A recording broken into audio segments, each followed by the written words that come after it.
Hello and welcome, cats and kittens. My name is Alonda Carter and I am the Recovering Hunbot, and this is another episode of Hey Hun, You Woke Up. If you're watching on my YouTube or listening to me on one of the various podcast platforms, thank you so very much. I am not appearing on the screen today because we are being forced to move during hashtag COVID. Can you believe it? I can't. Anyway, I'm making it easy on myself, so I'm just recording my voice. I hope you can understand and appreciate that. Today, I am chatting with my friend Doug Brooks, who is an attorney. Over the past 35 years, Doug has litigated a wide variety of civil cases nationwide, including antitrust and consumer protection class actions. Doug also has substantial experience representing the victims of fraudulent and deceptive multi-level marketing schemes. He has represented MLM distributors in cases against Herbalife, Nu Skin, Omnitrition, Melaleuca, Consumers Byline, and others. Probably the most famous case Doug has worked on involved NXIVM, which was a self-help multi-level marketing company that was founded by Keith Raniere. Allegedly, it was a recruiting platform for the sex cult called DOS. Raniere was convicted in federal court of sex trafficking and racketeering on June 19th of 2019. Frequently, journalists and financial professionals contact Doug concerning MLM law and the MLM industry. Doug has published a number of articles on Seeking Alpha. Also, he was featured in the documentary Betting on Zero, which addressed the Herbalife controversy. Join me in welcoming Doug to the show. Doug, thank you so much for meeting me here today and agreeing to speak with me. Now, I know through our conversation that you were involved in the NXIVM case, and for someone to come out and speak out against it, and Keith Raniere and I believe, sorority that was attached to it, and I can't remember what it was called off the top of my head. DOS. What was it? DOS, yes. To speak out against DOS, I mean, that had to take some gonads as far as I'm concerned. I mean, to finally be willing to talk about that, because so many people, when something happens to them, and it goes with multi-level marketing as well, people just are silent victims and they just hurt for many years. So can you tell us a little bit about how you got started in that case and just kind of talk to us a bit about it? Well, turn on your Wayback Machine, because we have to go back to 1992, which is when the firm I was with at the time, we filed a class action against a company called Consumer Byline. Now, Consumer Byline was created by Keith Raniere. Keith had previously been an Amway distributor, and I think maybe he had been in some other MLMs, but Consumer Byline was his creation, and it was absolutely a pyramid scheme. They had probably over 100,000 people at one point, and the product was membership in a discount buying club. And the value of the memberships was about maybe $12 a year, but they sold them for $200 a year. And basically all that money was being paid out in commissions when it was a standard sort of multi-level marketing setup. And we filed a class action against them, and several attorney generals, state attorney generals had prosecuted them.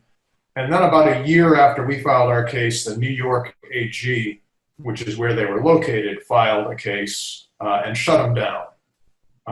And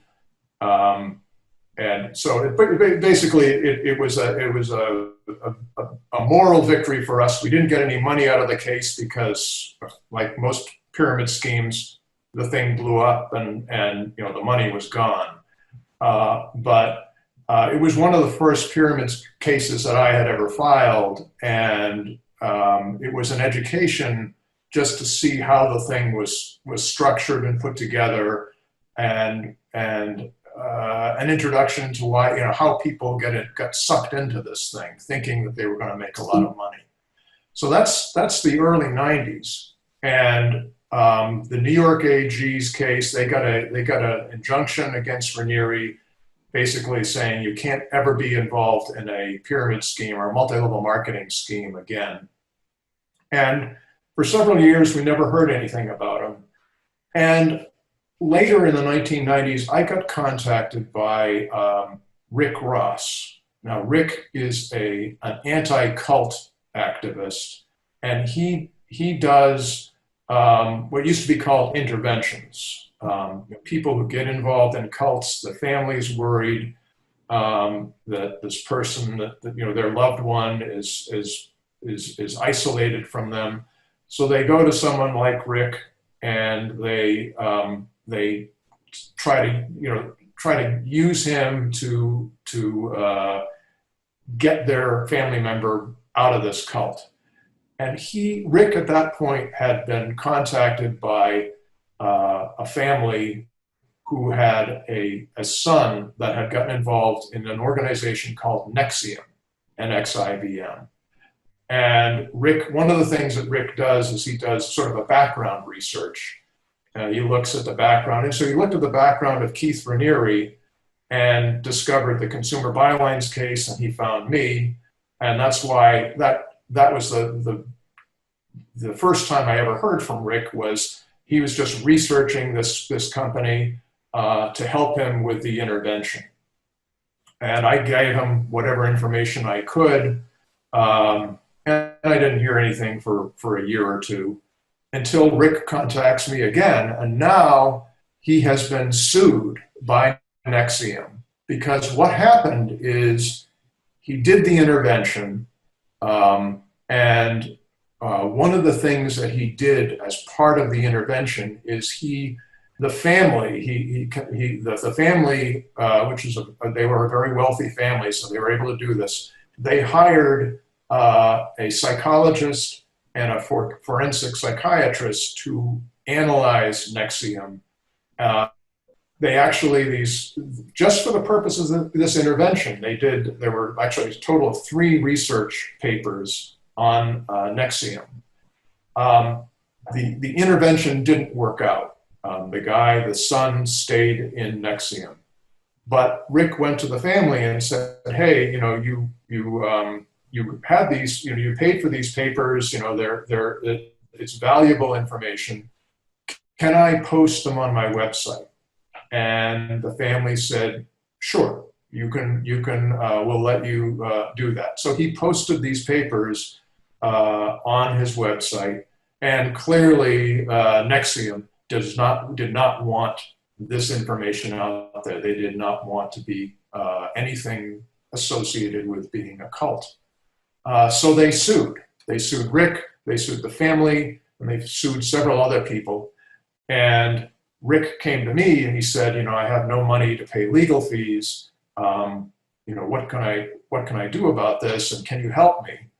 And I looked at the case and I thought, this is a bullshit case. This can't last. This is going to be over in a matter of months.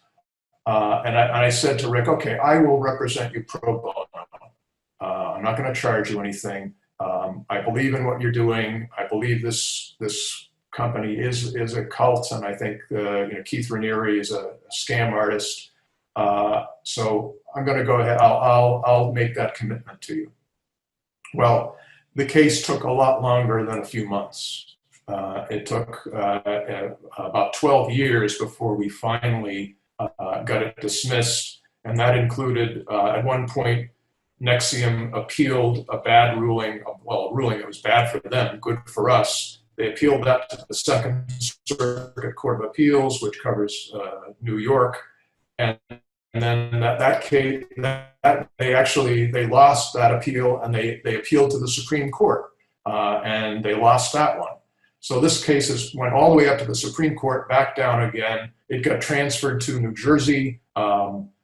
Another lawyer joined the defense at that point, Peter Skolnick, who's a great guy, and we worked together litigating that case. And as I said, we finally got it dismissed, but it took a long time and a lot of work.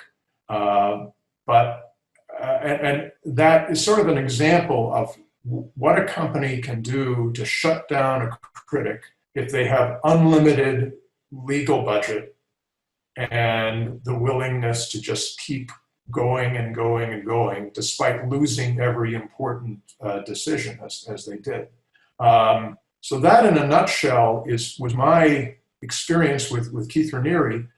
After the case against Rick was dismissed, all this stuff about DOS came out, and it turned out that not only was this NXIVM company a cult, there was sort of a cult within a cult with these women who allowed themselves to be branded, and they were basically slaves to Keith Raniere, and there was a whole structure of these women who somehow, these are intelligent, educated, sophisticated women, but they somehow got bamboozled into thinking that Keith Raniere was the second coming, or like he's some brilliant guru that had ideas that were going to change the planet. And of course, it was all nonsense. And Raniere is now in jail. But I just read that some of the women who were involved, they're every night they're dancing in front of the jail. They have lights and they have music, and they're like entertaining all the people that are in this jail, including Raniere. But they were so, this is the power of some of these cult gurus is hard to believe for cynical people like you and me, that someone could believe so much that this could happen. But I've gone on for a while, as I warned you that I might. So feel free to go back, and if you need me to fill in anything or move on, just let me know. Well, okay, my understanding of NXIVM, it was kind of like, personal development, like there was these courses and all of that, which ties in directly to multi-level marketing, because a big part of that is, being your best self. And of course, me having been a Beachbody coach, I did a lot of that, including the law of attraction. And I think NXIVM had a bit of that in it, because these gurus all tend to have some of that within it. So I can completely understand how you can become bamboozled with this. Meanwhile, I have my degrees on the wall that I have, and just like these women, you're not an idiot, because a lot of times people think, well, somebody has to be like less intelligent to join any of these things. And it's oftentimes more like, well, people who are really smart try to fill in all those holes, and they're going to work at it harder and longer, because they're trying to figure it all out like they have anything else. And so I want to kind of just segue this into and the fact that he was with Amway, which relied, again, on a lot of personal development, Think and Grow Rich, all of the kind of courses that they put together and that the top diamonds would go around doing, which I did a video on Esther Hicks and how Jerry Hicks was involved in all of that. Get a lot of hate on that video. People don't like that one at all. But there's a huge connection to multi-level marketing, just as there is a huge connection in multi-level marketing for them not to be so happy about critics speaking out. And they always have a little clause about how you can't say anything negative about the company. And I'm like, you know what? I've never worked for a company where I had to sign something and say, I won't say anything negative about this company ever, And so I always see that as something, it's a huge red flag now. Of course, back then I didn't read anything, just like most people don't read anything. They don't look at the income disclosure statement. They don't even know that exists. And even if you did know it exists, I've told everybody this a million times, I would have denied it. I could have been on fire and denied it, because I would have seen myself as being in that little bitty sliver of a top, and that I was going to get there. So what I would like to talk about is that whole thing of like, people like myself who have now woken up from the dream, so to speak, and are poking holes at everything, and the importance of us telling our stories and speaking out and making connections with other people like yourself, because, you can't do this kind of work all on your own. You can't just be on an island and do it, because it's so massive.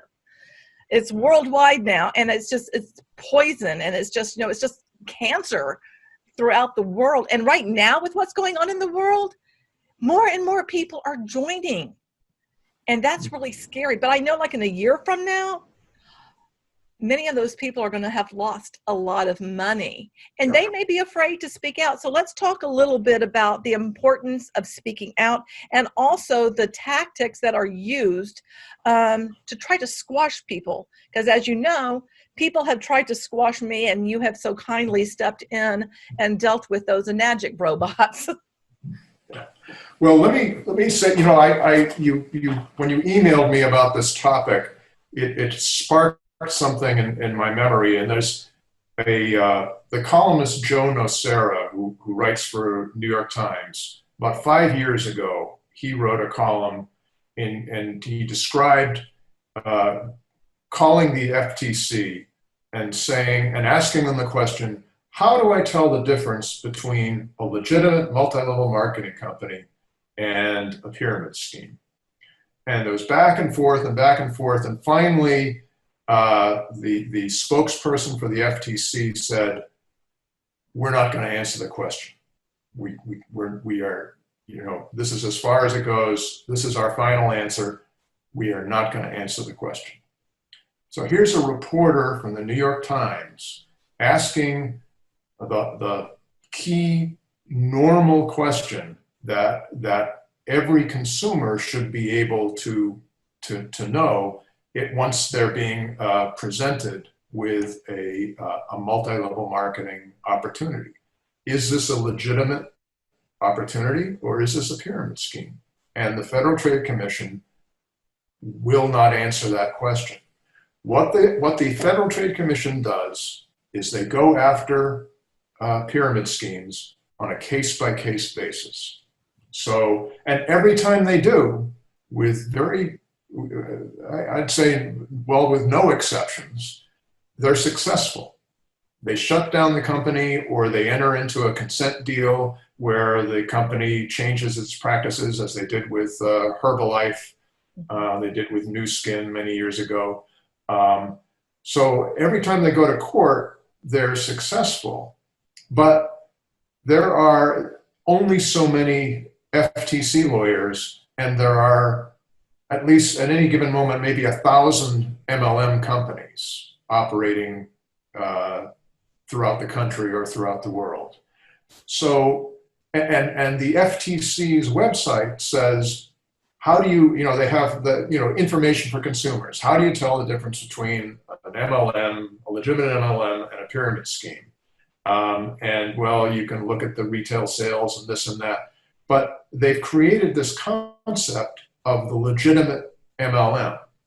So every MLM company, unless they're actually being sued by the FTC, they can say, well, yeah, of course there are a few bad apples, but we're one of the good ones. We're legitimate, and we have a real product, and people love our products, and they go on, and and there's support for that from the FTC. I'm sure they don't want to support this type of practice, but by failing to have a rule or a regulation that deals with MLM, which they don't have one, and by restricting themselves to this case-by-case basis, they've created this situation where consumers have no basis for answering that question.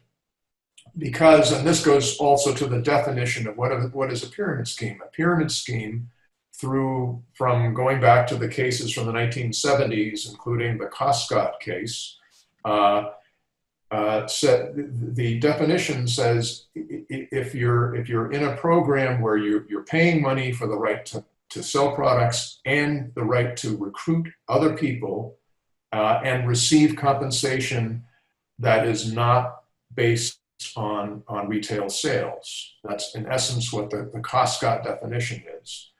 There's no way for a consumer who is being presented with an opportunity to answer that question. How do you know if this stuff is really being sold? The product you're being told that the products are wonderful, that they're the best, that they're unique, and of course they're generic, products. But you have no, the FTC, when they go after a company, they'll typically the investigation may last a year or 2 years or more for the FTC to figure out if a company is a pyramid scheme, and they have the power to subpoena people. The consumer doesn't have the subpoena power. The consumer doesn't have any ability to sort of peel back the skins of the onion and find out what is this company really all about. Your experience with Beachbody, for instance, you were in it for however long you were in it, and it took you that long to figure out that this company was not what it portrayed itself to be. Well, that's a very expensive way to learn a lesson, and it sort of defeats the purpose of protecting consumers, because everyone is going to get burned. And even when the FTC does shut down a company, they're never going to get full compensation for the people that were in it. It never happens. They'll get a small fraction at best of the money that people lost. So we're in a situation where the government is not doing its job. It's not protecting people. So that's why I say people like you, and there's been really an explosion of information on the internet and on YouTube by victims, former participants in MLMs, people who have realized that they're scams, and they're telling their stories. This is something new, and I've been at this since the early 1990s. And when I first filed cases against MLM, there was nothing like the information that is out there now. So I think, as bad as things are, people like you and people like the other anti-MLM YouTubers and bloggers are providing an incredibly valuable service to potential victims of these things. Because if you do any background research at all, you're going to find information, from former participants or victims or people who've been burned by these companies. It's not perfect. It's certainly not preventing MLMs from being successful, but it's far and away a better situation than we had 30 years ago. So that's, in a nutshell, that's why I think what you do and what the other folks who are doing the anti-MLM thing, why that's so important, because the government is not doing its job. I will add to that, because I think it used to be, especially before people started coming on YouTube and speaking out about, multi-level marketing, is if you would type in like Amway and scam, and you might get some blogs that look like they appear as if they're going to speak out against it, but really it was like they were actually supporting it. Yeah. But now, is Amway a scam? No, it's not a scam. I've made a lot of money. No, I've seen those things. They do this excellent SEO, search engine optimization. They make sure that the first page or two of Google hits is just cluttered up with all of these patsies who are following a script. But they get so many people to do it that the real information gets relegated to the third page or the 10th page of Google hits. So, right. Yeah. But now, because, with social media, because that's how I got sucked into Beachbody, and that's how they suck in a lot of people, be it, Instagram, Facebook, TikTok. It doesn't matter what the platform is, but they're sucking people in through that. But that's also given us a voice to speak out. Just for a long time, people weren't. And they were just able to just like run amok. But now people recognize things that, that they can smell MLM now. Yeah. And then people are talking about it more and more and more, which I'm sure that makes people in multi-level marketing. As a matter of fact, I know it does. I've done a couple of videos recently on Ray Higdon. I don't know if you know who he is, but he's one of these people that made it in MLM and now has like a coaching kind of business, which Right. I've had a membership in, and he has courses. He's kind of like an Eric Worre, but not as well known. And I mean, and I uncovered some stuff of like what they're saying about the anti-MLM community, because, you know, of course they think that we're just haters, we're horrible, and that, you know, we just don't have the right mindset. And, you know, because they have bought full long into the fantasy that somehow they're going to build residual income and have this, you know, beautiful life. And the only person in all of that is really having the beautiful life is Ray and his wife, because they're ripping people off. And then there are some like top tier people as well that will be in there, and they've already had a following, so they're going to make some money. But for the most part, no one is. But they add fuel to the fire, because you're trying to crack that nut of, how do I make this successful? I'm supposed to follow this plan. It's not happening. So you start going to these different coaches, which are, I mean, they're a dime a dozen. I mean, you sling a dead cat and bam, you're going to hit an MLM coach. Not that I advocate slinging dead or live cats, but, you know, We're all cat lovers here, yes. But you know, that connection that you mentioned between MLM and sort of the personal development industry, or the coaching folks, or the positive thinking people, that goes way, way back. That, you know, I mentioned Costcut before. That Costcut was founded by a guy named Glenn Turner. Glenn Turner had a personal development business also. It was called Dare to Be Great, which also used an MLM structure. But you know, he was doing both at the same time, basically having a product-based pyramid scheme and this personal development seminar type program. And that's what NXIVM was. NXIVM was a personal development program that used a multi-level structure to induce more recruiting. But back in the 1970s, there was another MLM called Holiday Magic, and William Penpatrick, who started that, also had a personal development seminar. I forget the name of it at the moment, but it'll come to me. But there is this sort of unholy relationship between the personal development industry and the MLM industry. They attract the same types of people, and they play on the same types of sort of cognitive weaknesses that most of us have, or maybe all of us have. So it's a thread that you can, and it goes back. I'm sure it goes back further. Now, I did a video not too long ago on George Graham Rice, who was before Ponzi. And when I started looking at everything that he did, I'm like, he's using all the exact same tactics that are used in multi-level marketing. And this was in the late 1800s, early 1900s. And I'm like, this just seems to have, it stands the test of time, that, you know, a scam is a scam, and it operates in much the same way. You're just going to put a different name on it, slap a different product out there, but it's still the same thing, working on people in much the same way, whether it be in infomercials or social media or live events or door to door. They all seem to have that same method of operation, if you will.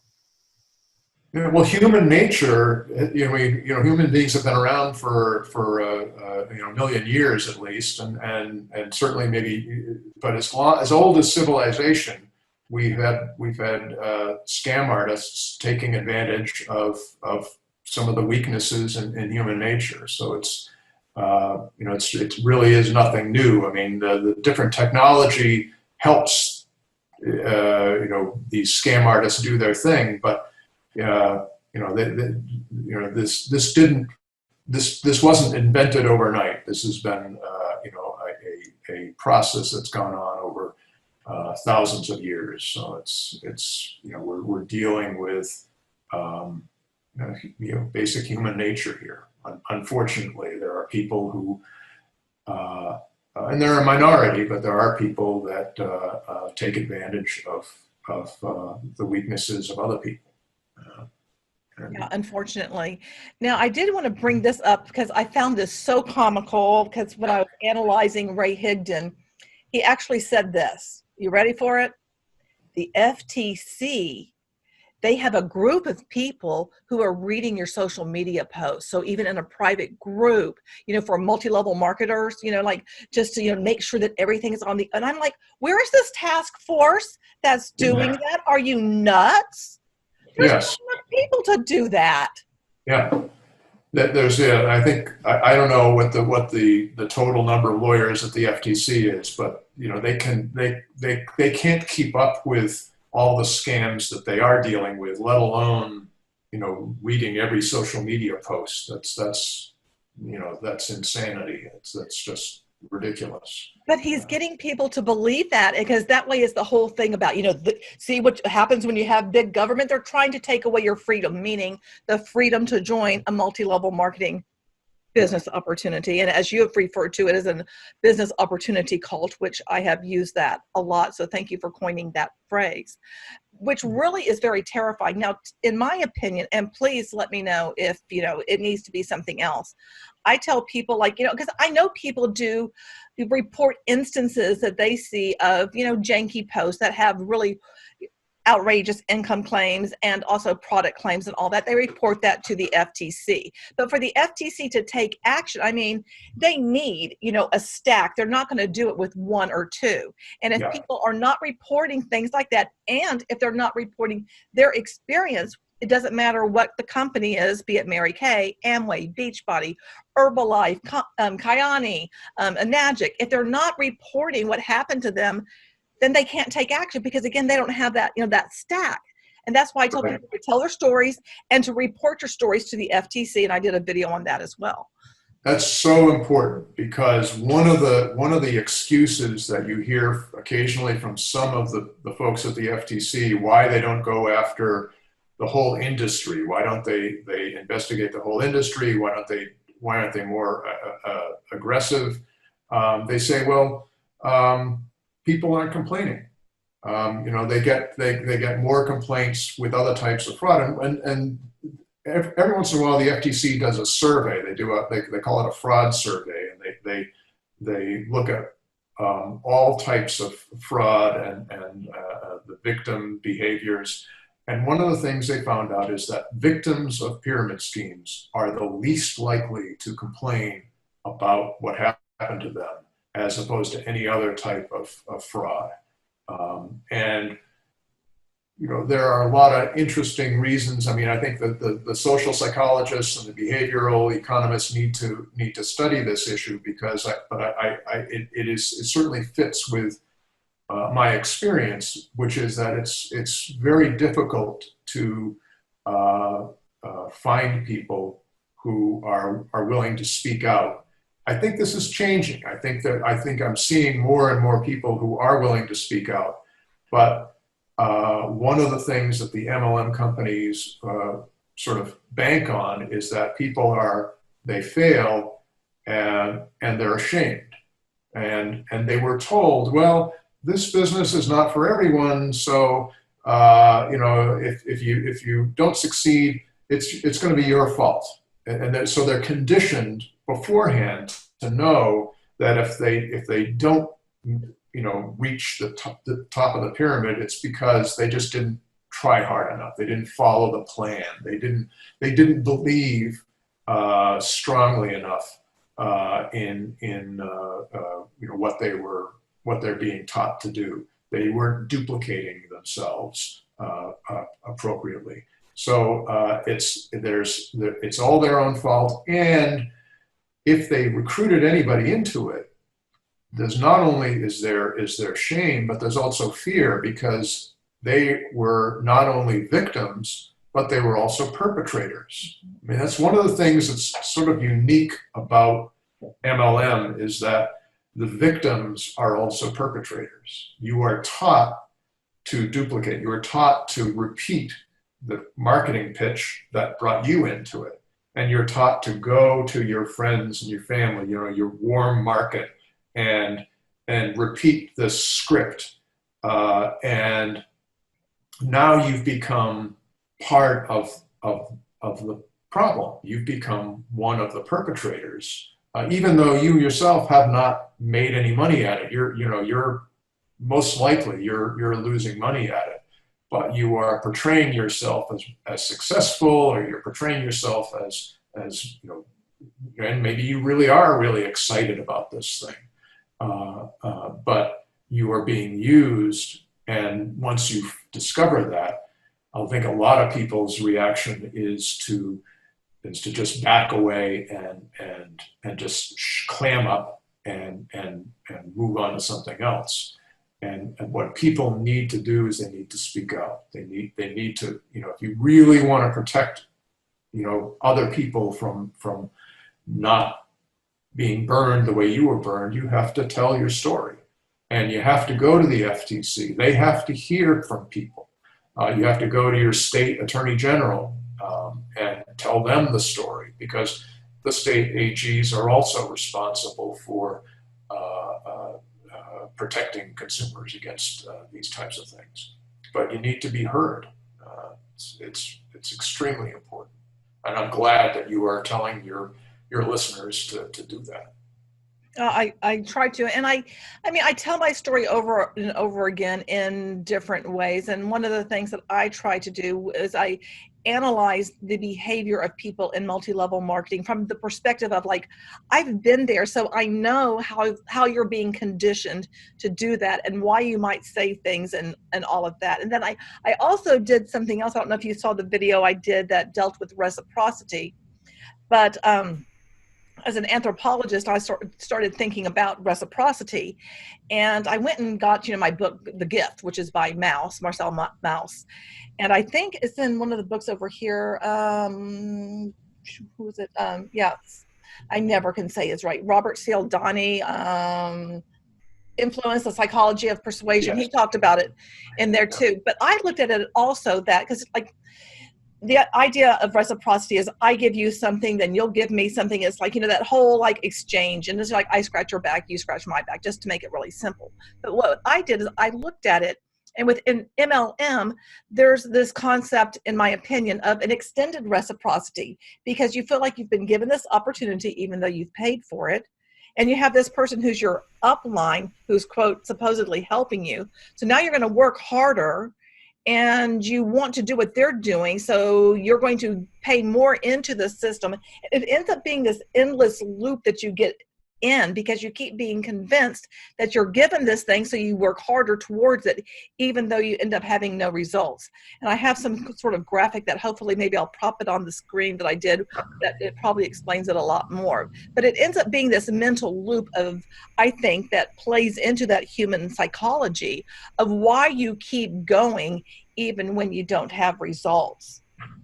Yeah, I would encourage you to follow that, because that's the kind of research that needs to be done. This is such an understudied area. It is, I've been trying to put together a bibliography of books and articles that have been written about MLM, and there's a fair amount of stuff, but there's not nearly as much sort of original research that this whole field deserves, because so many people are involved in it, and you can't explain. That it is irrational. The success rate is so low. It's less than 1% actually make any kind of significant income at it. The vast majority of people drop out after a year or two, and go on to something else. Maybe they go on to another MLM. I mean, there's the whole phenomenon of serial MLM folks that it's like a gambler. You think, well, this next one will be it. I'll hit on this one. I screwed up with that one, but this is the one, and people somehow convince themselves that that's going to be happening. Well, being involved in them because of the cultic nature of it and everything, and the sense of community, it really does become almost like a drug because you get, heightened up all that jazz, within the group. It builds up your belief. And then there's the letdown, but there's the constant, up and down, up and down. Meanwhile, you're doing mental gymnastics about like, well, how come this isn't working if I'm doing all the things? Then it goes back to, well, it's my fault because I'm not working hard enough. I must not hold the belief. One of the things that I saw when I did the stuff on Ray Higdon, one of the people said that they suddenly realized that they had limiting beliefs about multi-level marketing. So that's the thing that's holding them back. And I'm just like, oh, yes, of course. Obviously, it just goes back to the fact you just don't believe enough. That's obviously the problem. And I can remember feeling like that myself and thinking like that. And I think that's what's so scary is that there's literally millions of people involved in these things. And in my opinion, I feel like if you have been involved in one cult of sorts, be it, a business opportunity, a religious cult, or what have personal development, you can become susceptible to another. And like with MLM, that's where the layers of them come on because of the personal development along with the MLM. And you end up having not one leader, but multiple leaders all saying the same thing to you. And then the community that you surround yourself with like-minded people all saying the same thing too. So you're in lockstep that this is how it is because that's what you were told, that's what you believe, and that's what everybody else is parroting. Yeah. I couldn't agree more. I think that is really what is going on with these folks, and whether this was a conscious decision by the industry to take advantage of that, or it's just something that they have learned over time. But it is a very sophisticated approach that they use. I gave a talk at it's the program in psychiatry and law at it's associated with Mass General Hospital and Harvard here in Boston area, and it's a group of psychiatrists and lawyers that are interested in the interplay between psychiatry and the law, and I described the recruitment process of MLM and the industry. And at the end of my talk, one of the psychiatrists there said he was just stunned at the sophistication of the approach that this whole recruitment pattern was. They were just using all of these techniques. And I can't believe that they set out. I think it's just something that has been developed over decades. I mean, Amway goes back to the 1950s, so they've had a long time to sort of hone and figure out what works and what doesn't work. And in essence, every MLM that you see is a clone of Amway, one way or the other, maybe through multiple clonings, but. We're dealing with sort of very deep rooted cognitive biases that are very difficult to recognize and overcome, and we're all of us are susceptible to them, and we need to be sympathetic. Once just because now that you finally have figured it out, it's not. And we were talking about this before we got on the air here. It's not a good technique to just go to someone who's involved in one of these things and say, "Hey, you're in a pyramid scheme. Wake up." That's probably not going to be successful. There's a softer approach, and I think that you've been trying to follow that yourself. So absolutely. I always tell people because people will message me, and I'm like, be kind and gentle to yourself first and foremost, and then be kind and gentle to the other people who are still involved. I mean, it's kind of that whole old saying, you get more flies with honey than you do vinegar, sort of a thing, because everybody has been manipulated to some degree. Now, some of them, I think at the very top, maybe they were narcissists to begin with, or were susceptible to becoming narcissists because they get like really screwball and do really horrible things. But overall, most people are just like regular people like you and me, looking to make a buck, thinking this is going to be the way. So attacking them, I just don't think that is going to have the result that people may want it to have. Because, you know, when you're attacked, you don't just go like, oh, okay, yeah, now I give up. Let me go do all that research. Oh, you're absolutely right.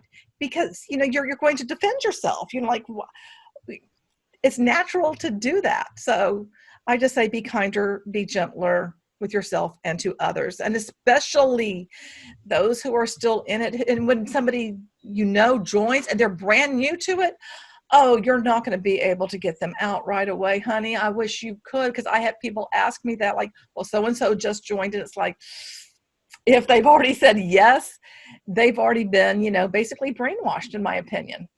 Yeah. Now, I do want to ask you this, because I know there are people that are holding on to their stories and they're fearful of speaking out because, you know, they think that they're going to be sued by the company, which, but usually you're not. You know, I have not had, you know, like Beachbody hasn't come after me, you know, because I'm just like a little pipsqueak. Now these, you know, like little people who are involved with these little coaching and courses thing that get you into a magic in the back door. Now they have, but you know, whatever. But for the most part, probably not. And I think that people think that they're going to be attacked by people that they know, and they probably will be, especially if those people are still in MLM.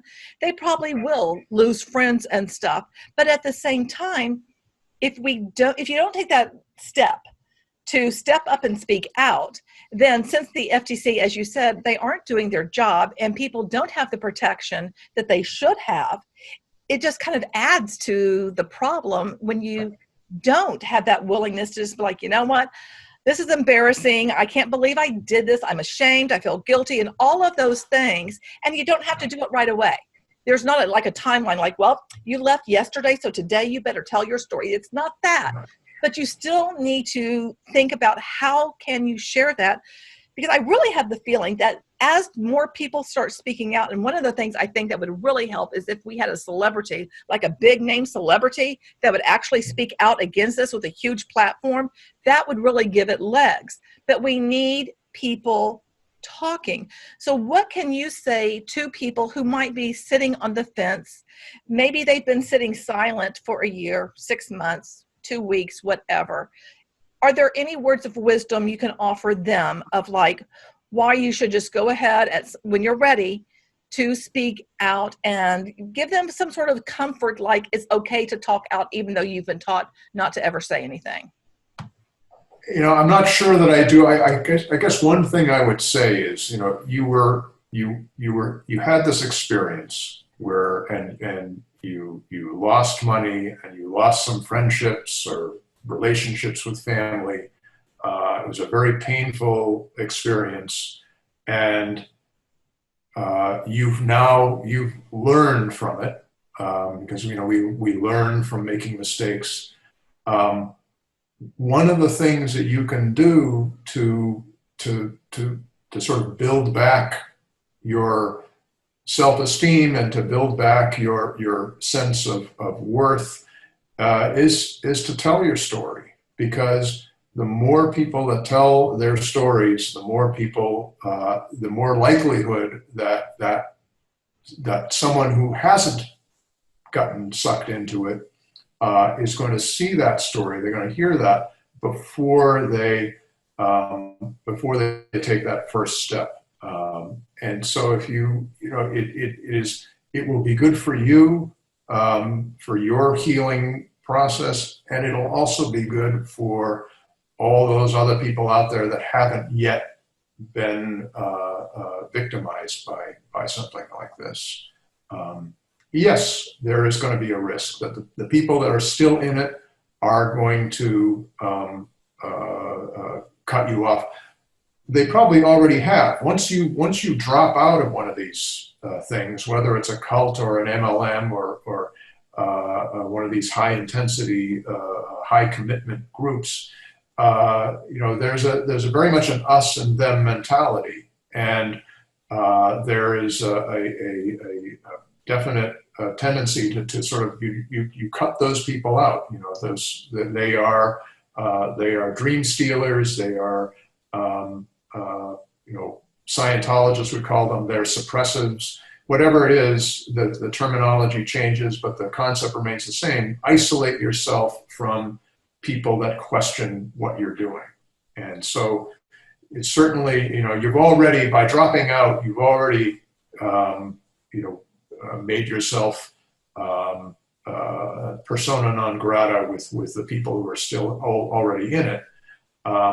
But I think your focus should be on everyone else. The people that are still in it, as you say, you have to be gentle and have to be affirming, and I think would do whatever you can to just be there, so that when they finally maxed out their credit card, or they've had the door slammed in their face, for the 20th time, when they finally realize that the thing is not working out, they can come to you, and you're not going to be judgmental. But so those people, you'll just have to let time heal those wounds. But for the rest of the folks that haven't been involved in it yet, the only way they're gonna be and know anything before they get hit with one of these recruitment pitches is if they've heard some of these stories, and it should be part of your education. I mean, it should be, when kids go to high school, one of the things they should be taught is basic financial planning, and how to not just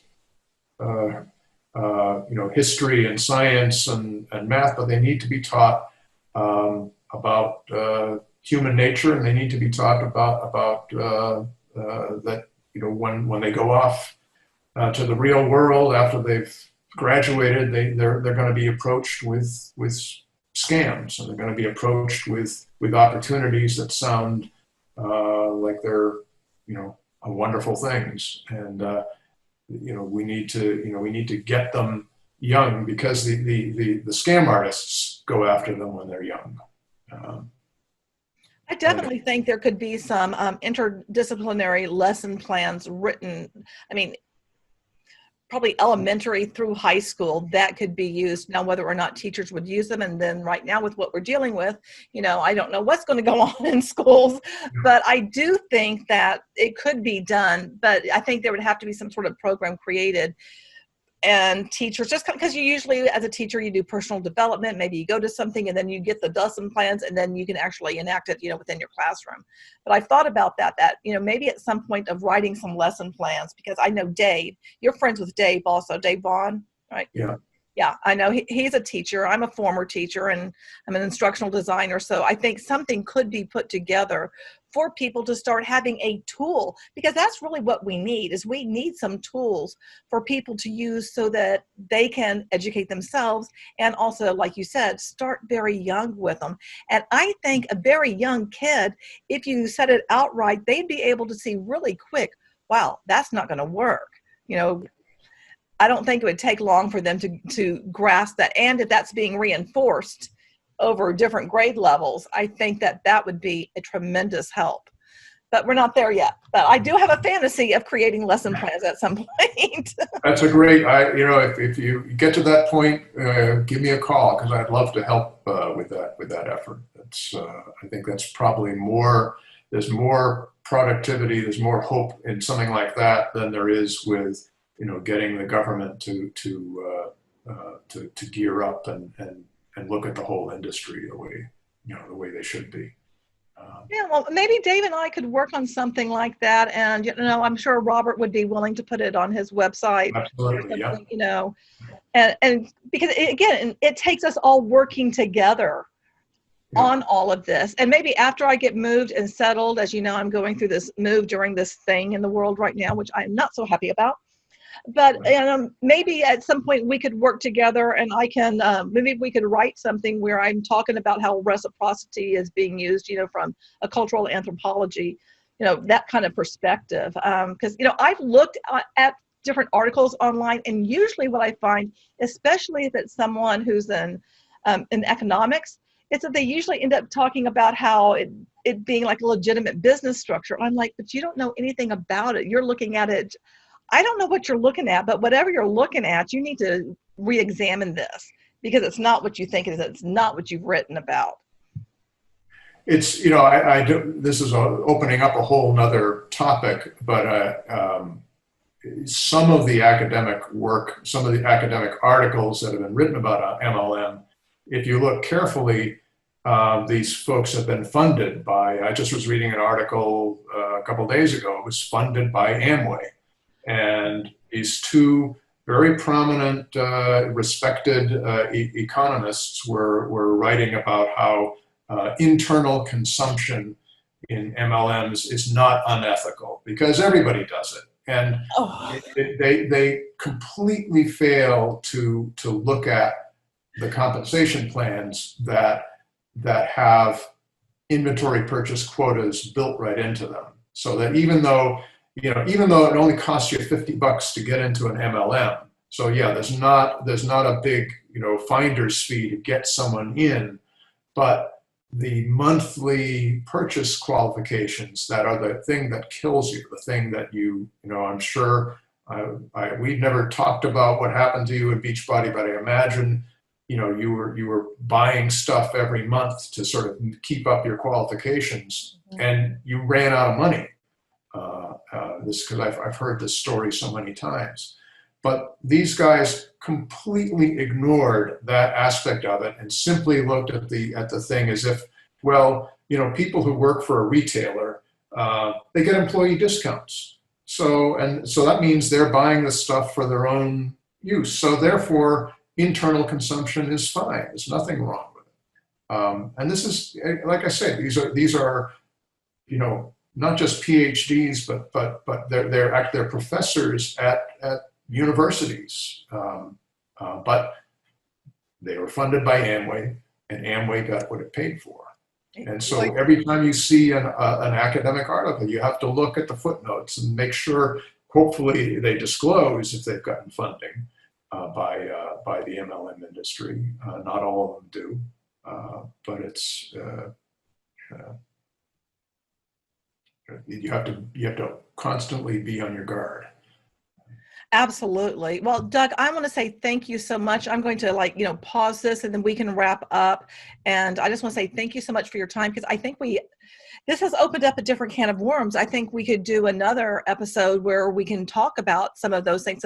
That's another huge problem when you have people with credentials that are legitimizing a business that's not a good opportunity, but is being funded by the opportunity. Which is, it's the same thing like how they don't do any independent testing of their products. It's like, if there is any testing, they're paying for it. Well, that's not scientific testing.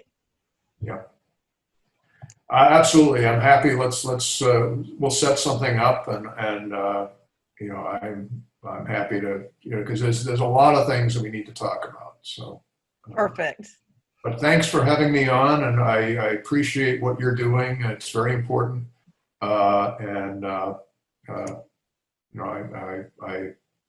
appreciate the chance to speak about this stuff. So. Well, thank you, and be safe out there. Back when I first woke up from the multi-level marketing fantasy, I went back to my roots and I started researching, that thing I didn't do when I joined Beachbody.